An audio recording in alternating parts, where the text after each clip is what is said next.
Noon nga pong September 15, 2025 ay formal nang nilaunch yung ating aral program or yung RA 12028. Ang layunin po nito ay tulungan yung ating mga mag-aaral na nahihirapan sa subject na English, Mathematics, Science, and Filipino. At para bigyan kayo ng isang konkretong halimbawa sa problemang ating kinakaharap ay halimbawa na lang po natin si Dr. Jose Rizal.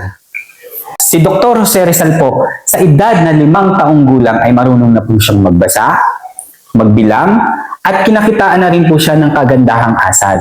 At lahat ng ito po ay natutunan niya sa kanila pong tahanan. Opo, dapat po ang pinakaunang paaralan po baga natin ay ang tahanan. Kasi dito po natin hinuhubog ang ating mga anak patungkol sa mga basic knowledge na dapat nilang matutunan sa kanilang buhay. So sabi nga po ng teacher vlogger na aking napanood, magtulungan po tayo. Mga magulang, kayo po ang bahala sa inyong mga anak sa inyong pong tahanan. At kami naman pong mga teacher ang bahalang humubog sa kanila dito sa paaralan. Sabi nga po, it takes a village to raise a child.